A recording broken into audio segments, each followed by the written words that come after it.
Hello everyone, this is part 36 of What If Naruto Was Like the Sage of Six Paths, and I hope you guys enjoy this video and to like, to subscribe, to share, and check out the playlist, to see more comment down below. Now let's start the intro. They call me a god. They call me a god. They call me a god. Join my membership, the perks are great. It's in the description. The misty darkness seemed to tremble with rage as Naruto took a step forward to stand beside Shion, the golden eyes of his sage mode burning with chakra. Thin tendrils of the fog seemed to flinch back from his form as if visibly burned by his sheer presence. With one hand he held a tight grip on his shakuju, with the other he kept a firm hand on Shion's shoulder, to remind the girl she wasn't alone in this dark, dismal place. No, this is impossible. How could you possibly be here? Naruto ignored the voice for now, turning and looking at Shion, making sure her full attention was on him and not on the demon. You've done great so far, Shion, but there's still something we have to do. The priestess nodded uncertainly, unable to tear her gaze away from Naruto. As a priestess, she had an inherent connection with the natural world and chakra, and right now it was like looking straight into the heart of the world itself. The chakra emanating off of Naruto was so unbelievably pure and powerful, it was as though she was next to her mother again.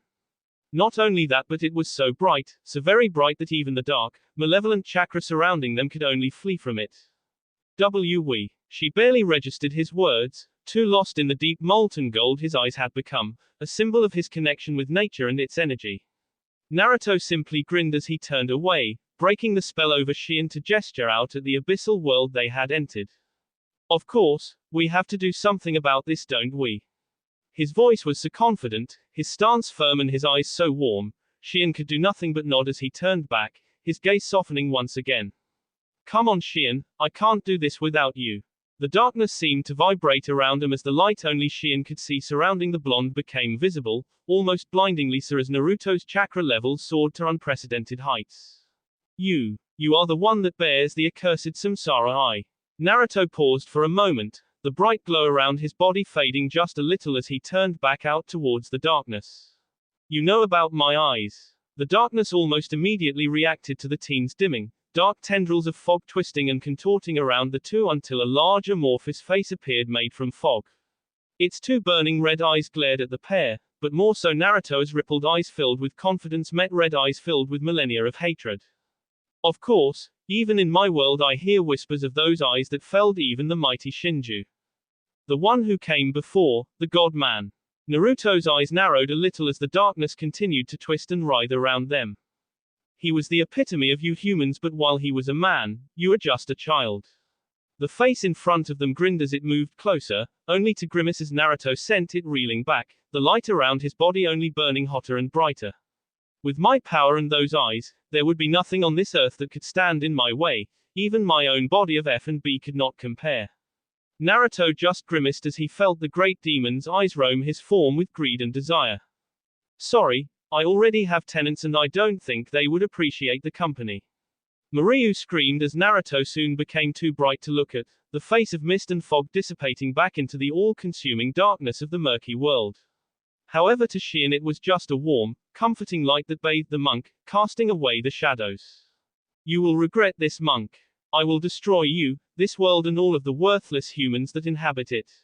Naruto ignored the demon though, turning back around to Shion and gently clasping her hand in his own with a small smile. Come on, this world is far too grim, we should really do something about it.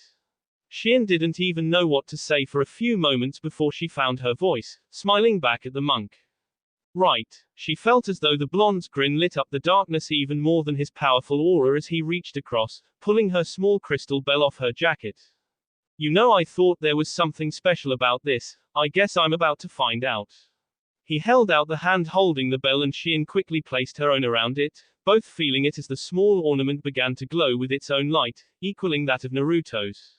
The blonde could only watch with amazement and an ever-growing smile as pure, harmonizing nature chakra burst from the bell, rushing through Shion's body as it naturally molded with the chakra already present.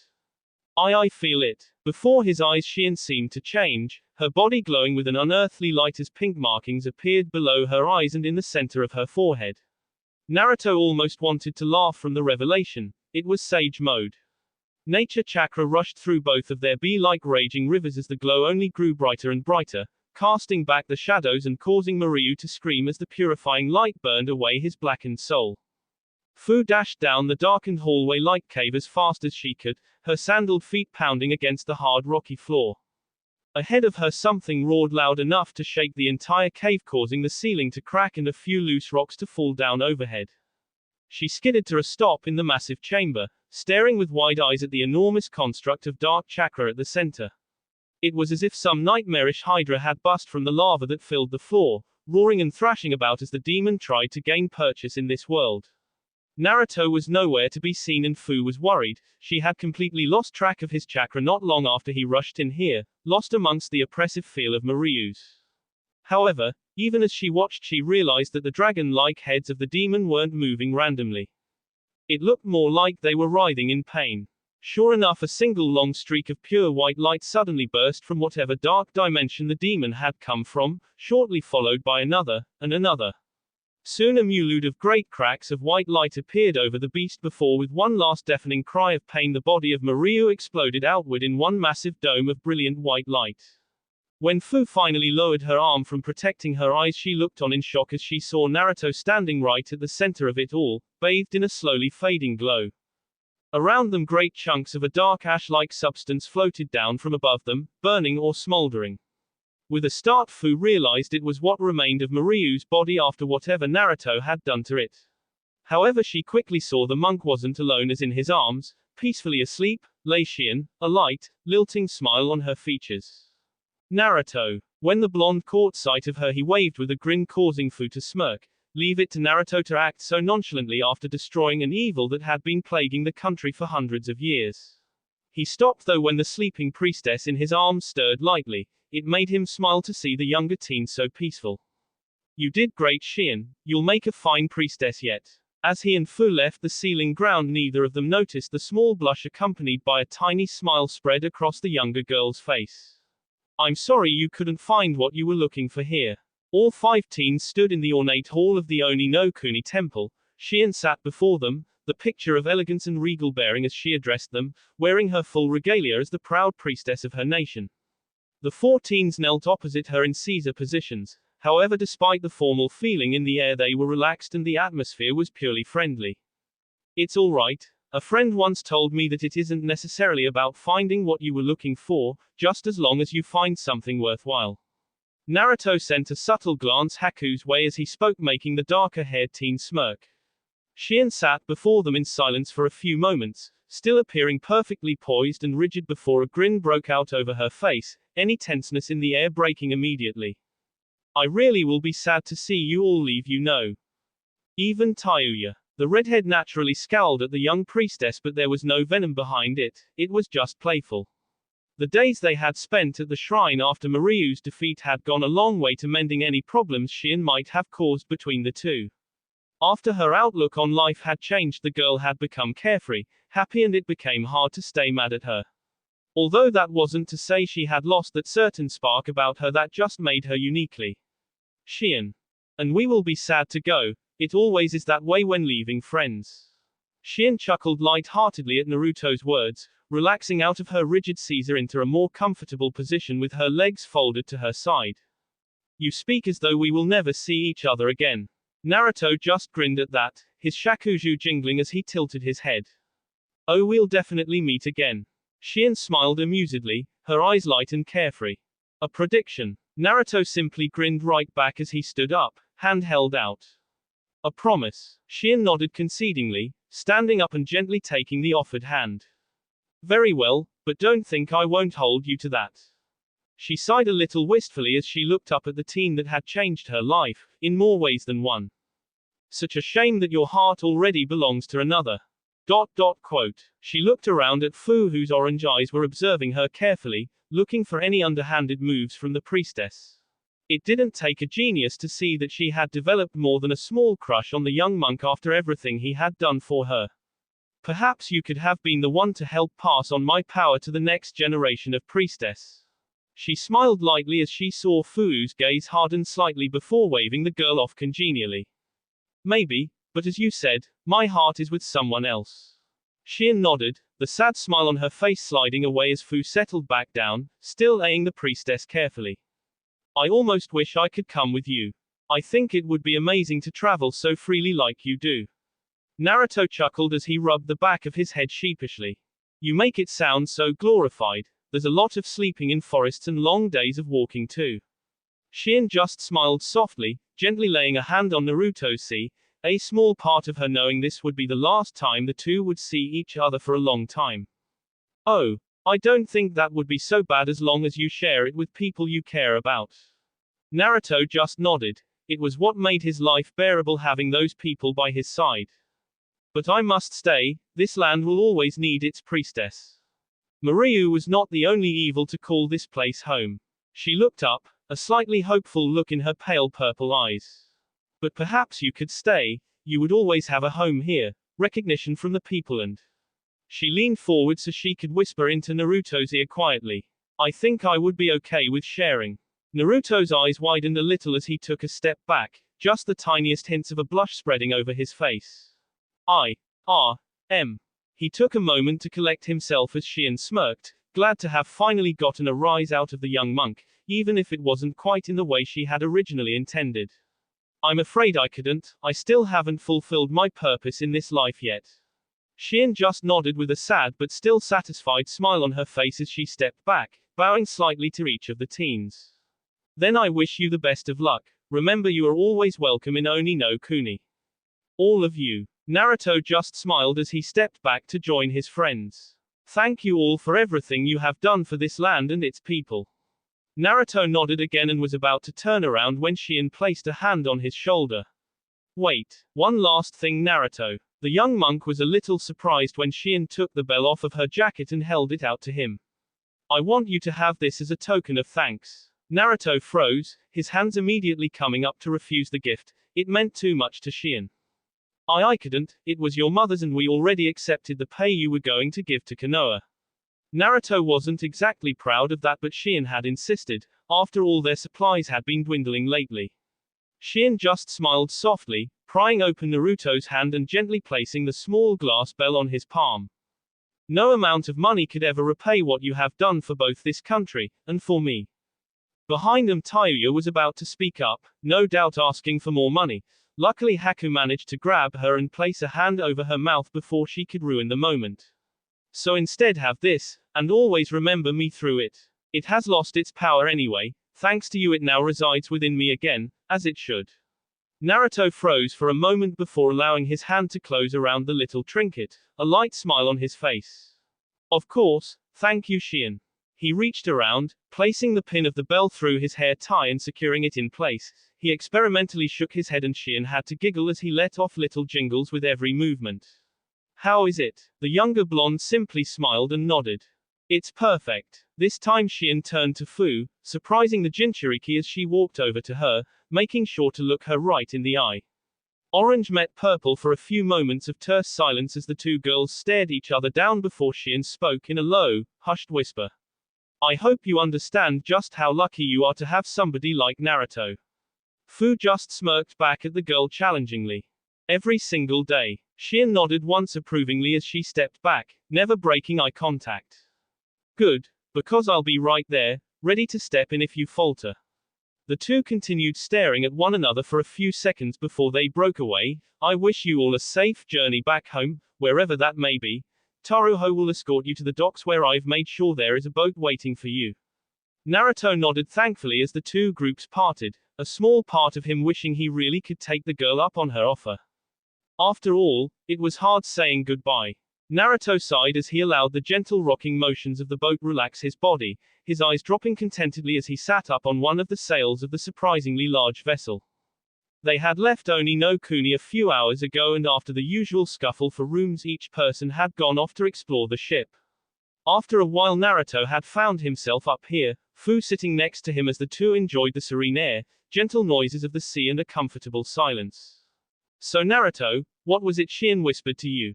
Naruto nearly fell off the high beam as he turned to Fu with a small bead of sweat on his temple. What had happened to the comfortable silence? It was nothing, she was just wishing me good luck, that sort of thing. He chuckled nervously as Fu stared at him evenly for a good few moments, her orange eyes boring unblinkingly into his own. Naruto. The blonde just chuckled again nervously as her monotone voice caught his attention again. You are a terrible liar. The monk's head immediately dropped down again. However, he was a little surprised when his chin was caught in Fu's hand, the girl forcefully bringing his eyes back up to meet with hers. And you are lucky I don't care. Wow, this rain came out of nowhere. Finally, having somewhat snapped out of their stupor by the sudden and bitingly cold rain, both teens looked up, noticing the odd storm clouds that had appeared overhead. That's weird. Naruto could have sworn the skies were clear a few minutes ago, yet now they were overcast with dark, dangerous-looking clouds and the seas were choppy. Below them the sailors had begun to scurry about, changing the rigging and making sure things were secured on deck for the apparent storm that had come out of nowhere. Fu suddenly turned down to the blonde, a new blush staining her cheeks that was mirrored by Naruto when he realized just how wet her thin clothing had become. Maybe we should go inside. Naruto gulped at the implication of the otherwise innocent statement. He was so caught up in it that it was only at the last moment he managed to grab Fu and throw her away, just in time to get her out of the way as the place where they had been sitting was engulfed in a bright explosion. Actual lightning struck the ground in a thousandth of a second, which was why Naruto considered himself lucky to have only been at the fringe of the blast as he fell awkwardly to the deck below, his right arm twitching as blue arcs of electricity ran across it. Chakra-based lighting was one thing, but the real thing. He couldn't absorb that.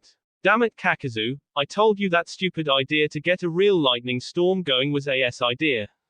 Naruto groaned lightly as he got to his feet, using his shakuju as support, looking over through narrowed eyes at the two men approaching him through the smoke caused by the various fires erupting over the deck. Above them the mast slowly collapsed, making a slow arc through the air before practically through the ship from its weight. His vision was a little blurry from the smoke, but he could make out the bright red clouds emblazoned on their cloaks easily enough. Akatsuki. The one at the lead of the two, a man with slicked back silver hair and a large tri-bladed red scythe slung over his shoulder, grinned as he walked forward. Hey look Kakazu, the little runt recognizes us. The man behind him, a much larger, more imposing figure with most of his features covered, merely stayed where he was, even as the ship around them burned. Shut it Hidden, I'm still annoyed with you for constantly the crew of our ship. We would have been here days ago if you could just control yourself for once. You wasted my valuable time and as they say, time is money. The first man just snorted dismissively, swinging his scythe about experimentally as he continued to walk forward. It at least gave Naruto time to collect himself, allowing him to work on healing the damage the lightning had caused. He cursed at not having sensed it earlier, but lightning struck from almost 2 kilometers in the sky and it happened so fast. Plus he had been a little distracted. Those heathens. They were barely worth the bee on my blade. A hungry look overcame his features as he looked around at Naruto. The blonde had managed to straighten himself out, but he really wasn't looking forward to fight two Akatsuki members in his condition. Already he was working on gathering senjutsu, but with the involuntary muscle spasms in his arm it was proving difficult. This one on the other hand, he would make a glorious S for Jashin-sama. He took a stop forward but found his path barred by his partner, a firm arm held in front of him. You are not to K the target Hidden, we get paid for bringing him in alive. Hidden just grimaced as his hand tightened around his scythe. He raised it up to hit Kakazu out of the way, but of course lifting up a long metal rod was the worst possible thing to do in a lightning storm. Naruto was once again blinded as a bolt of pure white lightning struck the idiotic Akatsuki member. The resulting explosion blew both him and Kakazu in opposite directions from the man. Not only that, but the energy from the strike finished the work the fallen mast had started, successfully tearing the vessel in two. Naruto saw none of this though, as he was violently thrown overboard into the thrashing waves of the stormy sea. He tried to flip his body so that he could land safely on the water, but unfortunately for him another arc of pain rushed through his body as the lingering after effects of being in close proximity to two different lightning strikes reared up. He lost control and plunged straight into the broiling waves, finding himself tossed and turned about underwater by the violent and unpredictable currents beneath the waves. Finally, when his breath was burning in his lungs, he broke the surface of the water and managed to climb up onto it, his legs a little shaky but his control quickly returning. Immediately he looked around but was a little shocked to see he had lost sight of the boat somewhere in the confusion. He wasn't sure how long he had been pulled under the water or for how far, but with his ability to sense through the water being disrupted by the irritating electricity in his system, he couldn't find out. Normally he would simply jump up and try and spot it amongst the roiling waves, but as the Akatsuki member had proven, being high up in an ongoing lightning storm was a terrible idea. He took a step forward, nodding when his foot didn't sink into the water before taking off at a run. He had no particular direction, but he generally went with the direction of the large, rolling waves. Hopefully that would be the way the ship had gone, or at least the remains of it. He considered summoning his friends. After all, if he had survived, then that other Akatsuki member probably had, and that meant Fu was still in danger from them. However, he couldn't be sure what condition they were in and didn't want to risk bringing them out here to the middle of the ocean. He resolved to simply run faster and hope he could get to some form of land fast enough that it wouldn't be an issue. Unfortunately for him, it was almost 2 hours later before he finally found land, and by that point he was severely drained. Even his large reserves weren't infinite, and 2 hours of pure water walking took its toll. However, on the plus side, when he finally staggered onto the shore, he could see evidence of the ship, bits of wreckage and wood that had washed up on the sandy shores. Taking a moment just to catch his breath and make sure he had gotten rid of the last traces of that lightning, he quickly molded his chakra. Kuchios. He s his hands down, waiting with bated breath. However, nothing happened. The usual ceiling matrix did not appear. In fact, it felt as though something was blocking his chakra from actually spreading out in the desired way. He frowned, figuring his control must still be a little off as he tried again, only to get the exact same result. This time his brow furrowed deeply as he stared at his hands, wondering just what that lightning strike had done to him. However, before he could try for a third time, he couldn't help but look towards what he assumed was the center of the island, where he could feel a large amount of chakra gathering for something. Welcome one and all. I am your game master, Hiroto Masaka. Of all the things the blonde might have been expecting, it certainly wasn't for an enormous projection of a man almost a mile high.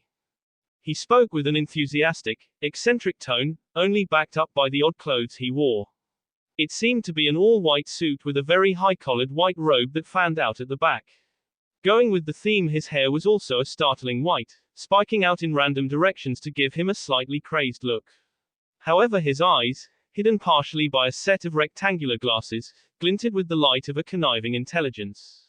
Now that all the contestants have arrived, I would like to formally welcome you all to Azu no Kuni. The projection grinned broadly, pausing as if for some invisible audience to cheer or clap. However, the news still startled Naruto a little. He was on Azu no Kuni. That meant the place where the man was projecting his image from was probably Azushiogaku, nearer the center of the island. This was where Honoka had gone, wasn't it? I know, you must all be excited and confused, but fret not. The man enthusiastically raised a hand to the sky, a much more significant gesture considering the projection could actually reach into the clouds. The rules for this little game are very simple. You, the contestants, must fight one another in order to progress further into the island. You will meet in pre-designated areas guarded by special seals. The instructions given by the seals must be followed or the consequences will be. The man grinned a more devious smile, unpleasant. His expression lightened up again quickly as he clapped his hands together excitedly. However, for the winner only riches and wonders await in the ruins of Azushio itself. You may notice that you are unable to use your chakra. Those are the legendary seals of the Uzumaki themselves. They span the entire island. You will only be able to use your chakra in one of the designated areas for fighting. The massive projection began to flicker and fade, obviously running out of chakra to power it. Now, good luck, contestants. I have high expectations of you all. The man gave a final grin as the projection finally faded away into small specks of light, his final words echoing across the entire island. Let the games begin. Tayuya grumbled to herself as she walked through the island's unnaturally thick forest, ducking under low-hanging branches and through the irritating vines that hung in her way with a kunai she always kept tucked into her waistband. First she wakes up on some godforsaken jungle island, floating on a stupid piece of driftwood, then she finds she for some reason can't use any chakra. Next, that massive projection tells her she's entered some kind of messed up fighting tournament across the entire island. Just what the hell was going on here, and why hadn't Naruto summoned her yet? She just continued to mutter profanities to herself as she stalked through the foliage, hoping to get some answers in this Uzushio place the projection mentioned. It was her own fault really, she saw those two Akatsuki guys on the boat and just had to rush in to try and help Naruto. Being caught on the edge of a full-on, genuine lightning strike was painful, she could definitely attest to that. She never noticed as she crossed an invisible line on the ground that began to glow as soon as she stepped in, however she definitely noticed the slight hum as a very complex seal activated. Acting on instinct she dashed to the side, expecting some kind of trap like an exploding tag or a barrier, well she was half right anyway. After a moment of nothing happening she looked up, blinking in surprise when nothing appeared amiss. Just to be safe though she turned back, looking to skirt this area in case there was some other trap that wasn't a dud. However to her intense surprise and immediate irritation she didn't take more than 2 steps before crashing into some invisible wall. Ah damn it. She bounced back off whatever it was onto her sitting there for a moment just rubbing her forehead. When she looked up against she saw the barrier she had stepped into slowly fade away, only an almost invisible ripple in the air revealing where it had been. Experimentally she reached out and brushed her fingers along it, marveling when floating kanji sprung up wherever her fingers made contact with the invisible wall. Tayuya was no novice when it came to sealing. Orochimaru had always told her she had certain knack for it, especially barriers. However the sheer complexity of this warding barrier was so unbelievably beyond her she couldn't help but just stare for a few moments. Kanji flowed from one array to another like an ever-moving masterpiece, all done in flawless calligraphy that simply hung there in the air, impassable. So was this one of those pre-designated fighting areas that stupid projection had talked about. Tayuya turned and walked a bit further into the sealed-off area, trying to remember what the white-haired crazy guy had said. There was some kind of condition she had to meet right. Or some rule she had to follow. Tayuya groaned piteously, suddenly wishing she had paid a little more attention rather than just writing the man off as insane. Hey you. She looked around, eyebrow raised as someone new made themselves known. It was a large man in the typical dress of a sailor. Tayuya didn't recognize him but he was probably from the crew of the ship they had been on, figures she would get someone like this as her first opponent. Hey, you were on the ship. What's going on here? Who was that white-haired guy? Why can't I leave this place? Tayuya just sighed as she slipped her flute out from her sea bindings, confusing the man as she spun it in her hand once. Didn't you hear the guy, you moron? We have to fight to get closer to the center of the island, and knowing Naruto and the others, that's exactly where they're heading. The man still seemed confused, causing Tayuya to grunt with irritation as she brought her flute up to her lips. Seriously, it means that I'm moving on and you're going to sleep, so pipe down already. The man continued to stare confusedly as Tayuya played a quick melody over her flute, the rich tones drifting about the clearing as he just stood and watched her. What are you doing? Tayuya paused in her tune, taking the flute from her lips as she blinked in confusion. She was definitely molding her chakra into the sound waves, yet for some reason they were dispersing almost as soon as they left the instrument. She might as well have been whistling instead.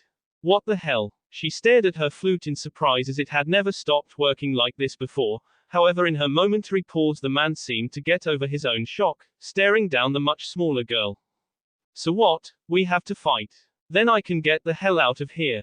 Tayuya looked back up, slipping her flute back down into her bindings as she took up her taijutsu stance. She may not be able to use her flute but she could still kick this civilian's. She had just wanted to be quick about it. Oh wonderful, we have our first contestants. Both of them paused as the silhouette of the same man who had projected himself over the island appeared between them. It was hard to tell who it was as the figure was blurry and indistinct with no colors or visible features save his outline, but the wild and spiky hair gave it away somewhat. Hey you, let me out of here you. Tayuya tried to hit the man but her fist went straight through the insubstantial projection, almost falling over as she suddenly lost her balance. I know you must be excited to begin but there must be some patience first. After all, I haven't even set the rules for this little fight, have I? I know. The man suddenly crouched down, messing with something by his feet that the two contestants couldn't see due to the limitations of whatever projection technique he was using.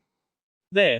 Perfect. Both Tayuya's and the man's eye were suddenly drawn to the normally invisible wall of their barrier where a few kanji had lit up in a deep, ominous red. No chakra. What the hell does that mean? While the sailor was confused, Tayuya understood perfectly. Somehow this barrier could be altered from some base point, negating or limiting certain aspects of whatever was inside. Sure enough, when she tried to channel chakra into her limbs, it refused to respond to her. In fact, it was a little bit painful to try. What the hell? Give me back my chakra. The projection of the man simply turned to her, or at least Tayuya assumed it did. It was hard to tell when it had no eyes or discernible face. Oh, but then that would hardly be fair, don't you think?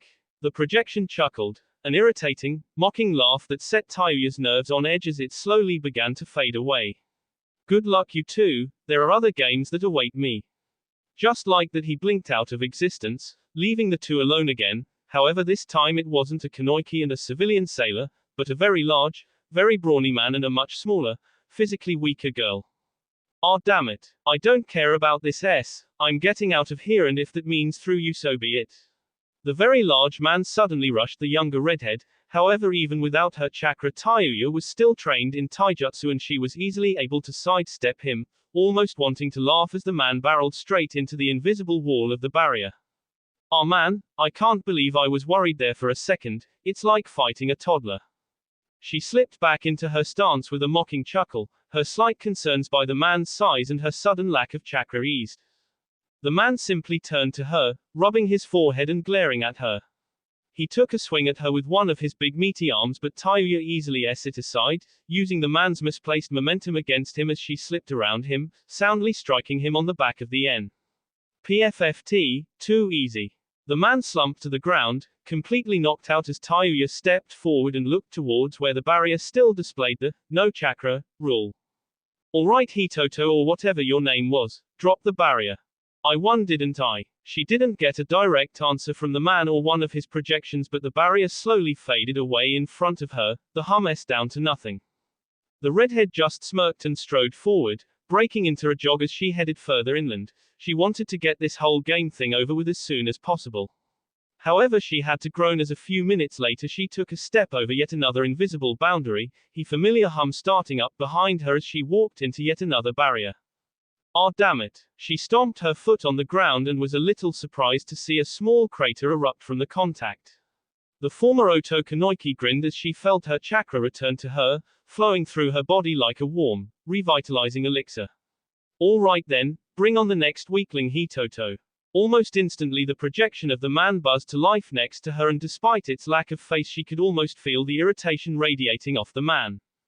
It's Hiroto. He collected himself quickly, coughing into his hand as he gestured further into the forested area.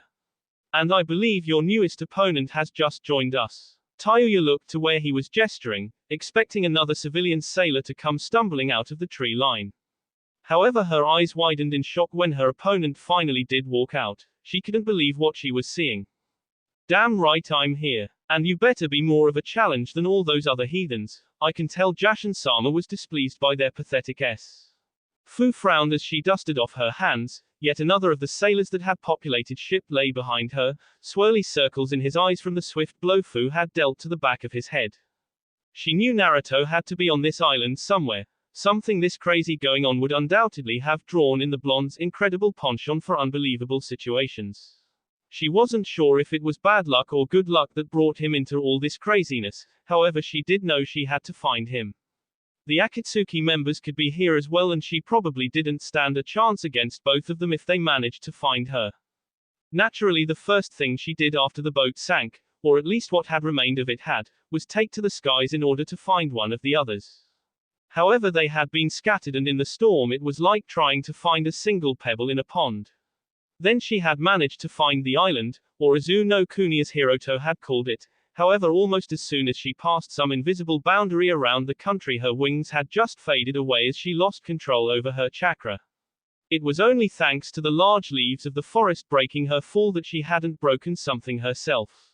Now she had been forced to enter some ridiculous game, as the madman had said. Playing around with people's lives, forcing them to fight, it was barbaric, not a game.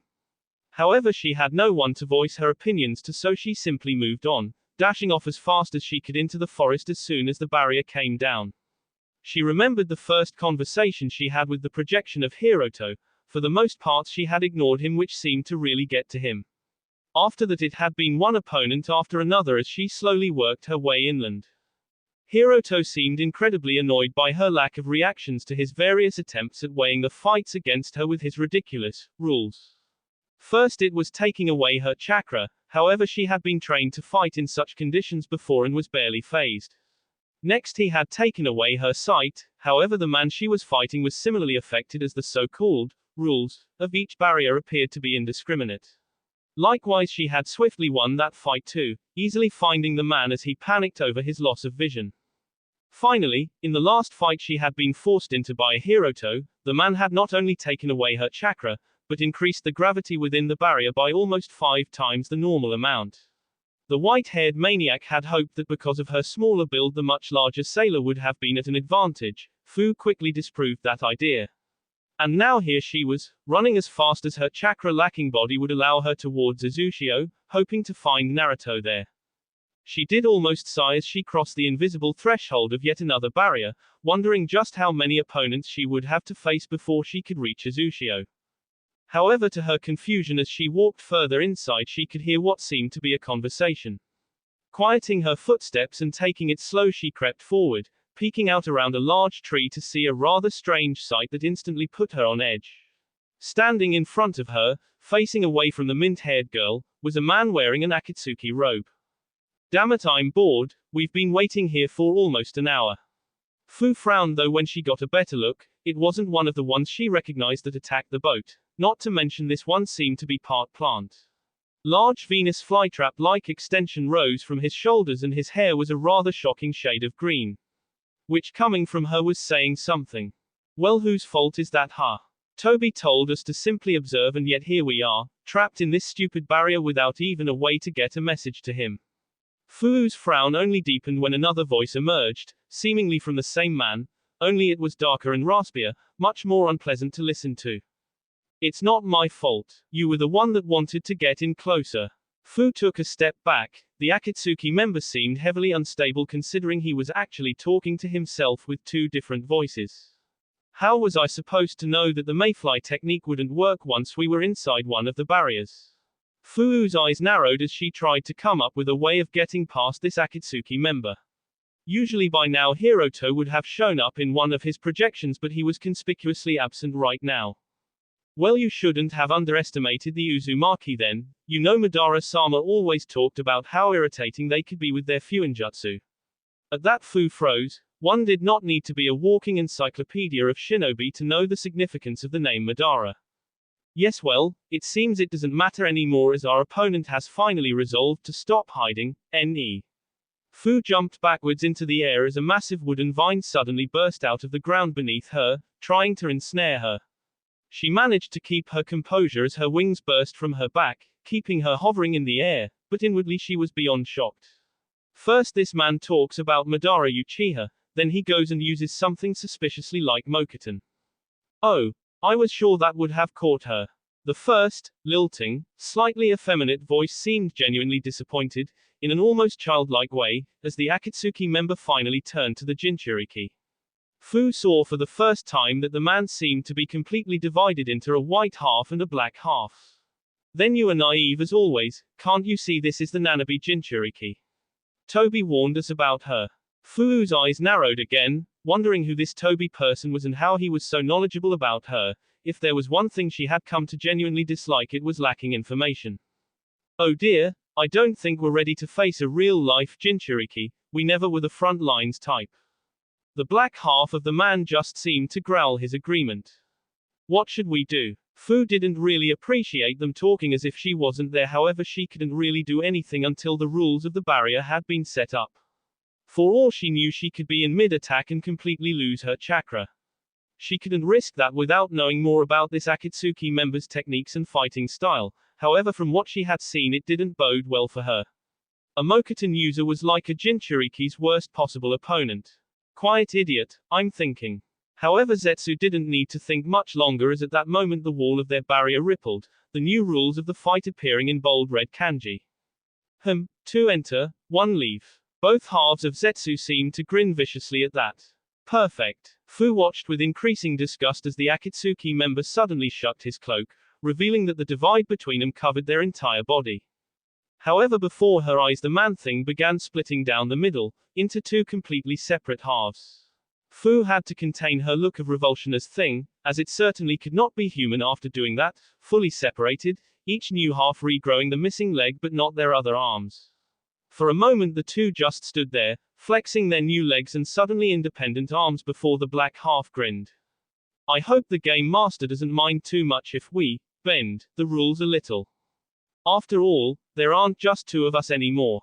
With that the black Zetsu began to sink into the ground, his presence vanishing entirely. Fu could only gawk for a moment before the tree she was hovering in front of suddenly moved, the branches suddenly swiping out to grab her. She zipped away, but it was close. The wood was surprisingly fast for having just been an inanimate plant. When she stopped, she spotted the white half of Zetsu still on the ground, a part of his foot seemingly merging with the earth as it grinned playfully up at her. I may not be a combat type Jinchuriki-chan, but don't underestimate Zetsu's power. I am the land itself. Naruto steadied himself with his shakuju as he walked, using it to support himself. Whatever this seal was that was affecting his ability to use chakra was having severely debilitating effects on him. For someone like him, so used to having massive amounts of chakra running through his system on an almost daily basis, it was incredibly disconcerting to have it so easily from him.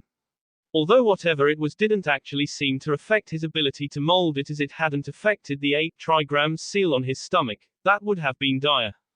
For some reason his preta path seemed unaffected by it all, and if he wanted to he could easily absorb the chakra powering this island-wide seal. However, that would have been severely inadvisable, as right now he could only absorb chakra, not expel it. To absorb such a massive amount of chakra only for it to have nowhere to go, he would more than likely explode. Without disabling the seal as a whole, it would be pointless to siphon off little parts of it, not to mention the fact it must have something feeding chakra into it, or such a massive, complex array would quickly lose energy. He had to admit, the Uzumaki that created it surely were masters of their craft. Having so long to work and play with Fuinjutsu, they must have come up with countless scenarios to prevent people simply servanting them as a whole. As he moved further inland, his respect for them only increased. Things that were invisible to others were lit up like glaring neon signs in his eyes. Almost everywhere he looked, seals littered the island, some looking old enough to stretch right back into the Warring Clans period. The best part for him, or possibly the worst considering his current situation, was that he couldn't recognize a single one. They could literally do anything. As he walked, he noticed he wasn't encountering any of these so-called pre-designated areas Hiroto had mentioned. Not only that, but small signs of civilization began to become apparent. The occasional fallen pillar covered in vines and shrubs, or the broken remains of a statue, the face long since eroded away. The air was incredibly serene, and as he walked he couldn't help but simply enjoy the air. He could see why this had been chosen as the ancestral home of the Uzumaki. He didn't really focus on it, but being here, actually standing amongst the ruins of this civilization, that small, childish part of him that had yearned to know about his family growing up was being rekindled. Finally the forest began to give way to stone paths, littered with the signs of nature beginning to reclaim its lost territory. Here and there he could see evidence of what might have been buildings. Small homely structures that had long since been torn down by either war or time. Occasionally he would spot that recognizable spiral that so marked the Uzumaki clan, carved into the walls or on a faded, ragged banner. He closed his eyes for a moment, just trying to imagine what it must have been like to stand amongst this small village in its prime, with the walls still standing proud and fresh, colorful banners fluttering gently in the breeze. He released a breath he hadn't realized he had been holding as his eyes opened again, that image in his mind fading as it was once again replaced by ruins and shattered stone. He shook his head as he continued on, his footsteps softly echoing around the small outskirts village. He paused though in the middle of the road, looking up at the massive, seemingly endless wall of floating kanji that stood in front of him. It glowed with its own unearthly light, seemingly stretching on infinitely in both directions. He quickly realized this must be one of the fighting areas Hiroto had mentioned, and also guessed that you weren't supposed to be able to see the barrier itself, otherwise it would be a fairly obvious trap. It made sense, he guessed, the only do-ented dojutsu capable of seeing chakra other than the Rinnegan, which was thought to be extinct anyway, with the Sharingan and Byakugan. Both of those were solely in the possession of Konoha, an ally to Uzushiogakure, so naturally anybody else would be at a disadvantage against them. Naruto frowned for a moment, considering servanting the barrier entirely. However, it seemed to go on for quite a distance both ways he looked, and he really needed to get to the center of the island quickly so he could try and put a stop to this pointless game. With another few moments of deliberation, the young monk finally stepped through, watching with interest as a ripple of light spread through the kanji where he touched the barrier. Sometimes he forgot how truly blessed he was to be able to see this invisible world of chakra and how beautiful it was. Excellent, excellent. You know, I knew there was something special about you the moment the sensory seals picked up your chakra levels. I've been waiting for you to enter one of the battlefields this whole time. Almost as soon as Naruto entered the barrier, a wispy, indistinct silhouette of the self-proclaimed game masters buzzed into life besides him, a grin on his non-existent face. Hiroto. Naruto inclined his head to the man. No need to be impolite to the man that effectively, or at least seemingly, controlled the entire island through its seals. Oh, and so polite too. The projection of the man seemed to lean against something wherever he was projecting from.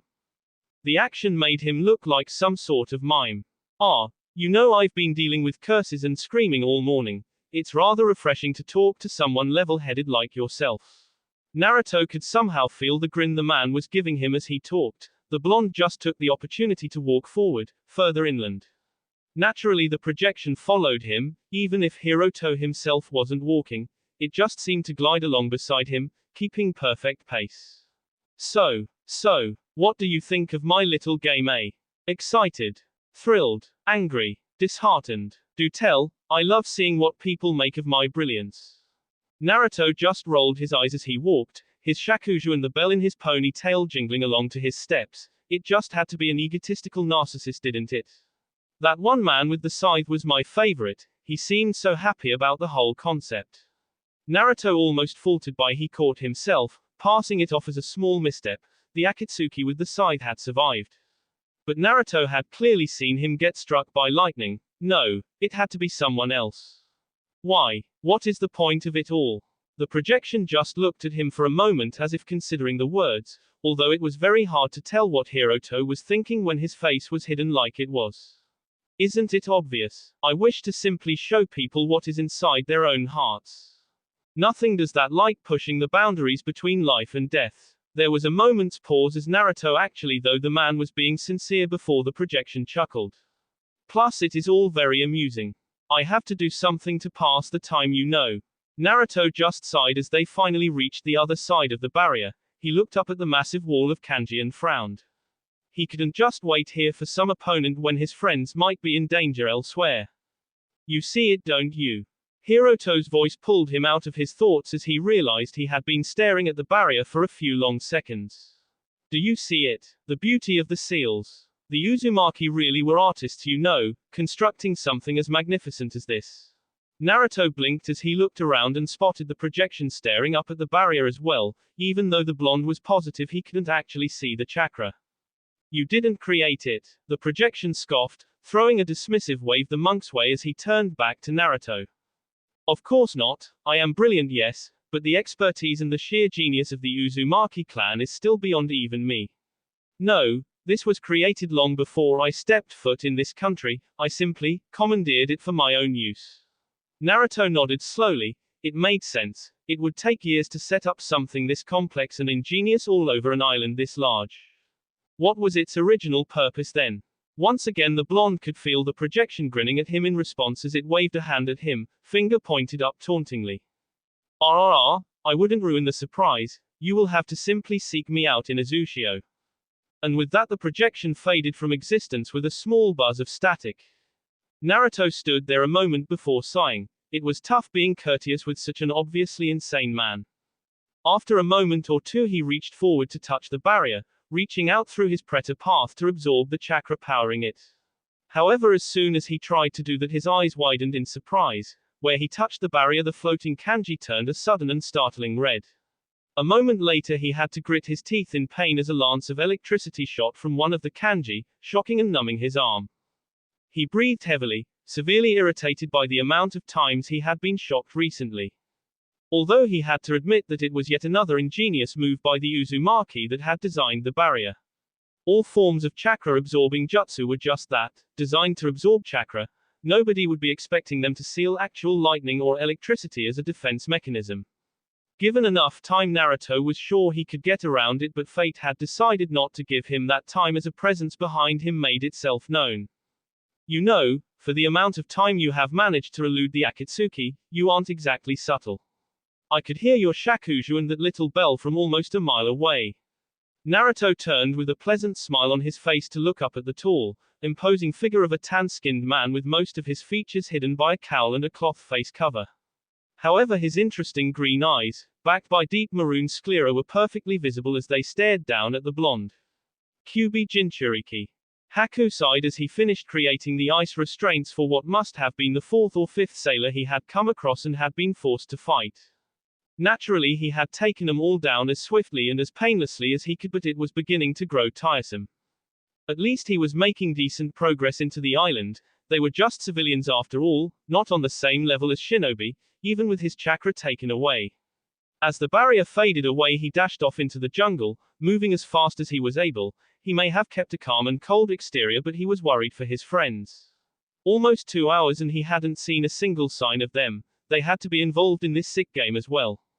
Finally, he breathed a small sigh of relief as in the distance he heard a very familiar string of profanities echo through the air. Immediately taking off in the direction he could hear Tayuya, he dropped down a small cliff face, rolling to cushion the fall. However, he almost blanched as he looked up only to see a practically labyrinthian construction of degraded buildings and shattered walkways in front of him, no doubt the remains of some fringe town to Izushio. However, now it might as well have been built as a maze, because without chakra it was going to take him a while just to get through it. The sounds of fighting he could hear in Tayuya's direction didn't do anything to ease his mood as he took off, trying to pick what he thought was the best path he could through the twisting, dilapidated streets. After a few wrong turns though, he finally seemed to get on the right track. He skidded around a building that was in slightly better condition than the others and crested a small hill before he finally caught sight of Tayuya's long red hair. As he got closer, he saw she was fighting an Akatsuki member, and that alone made him pick up his pace. However, something seemed to be wrong. Tayuya was just standing there, unmoving, and the Akatsuki was doing the same, standing on some kind of red symbol on the ground. However, before he got any closer, he ran into an invisible wall, kanji rippling out from the contact. His paused in confusion though as the Akatsuki suddenly lifted the long, extendable spike he was holding and plunged it straight through his own heart. For a moment he thought Tayuya must have gotten to him with a genjutsu and won, and he breathed a small sigh of relief, only for it to s in his t a moment later when Tayuya collapsed to her knees, clutching her c. No. He could see the redhead cough up b while the Akatsuki member stayed standing, a sick grin on his oddly transformed face. He pulled the spike out of his own c like it was a toothpick, eagerly licking up the b, staining the tip as Tayuya fell even further, struggling to support herself on one hand before she finally fell forward. Even from this distance, Haku could literally see her breaths coming out slower and slower. Tayuya. That will be all for this video. Be sure to like, subscribe, share, and comment down below for more videos. Goodbye.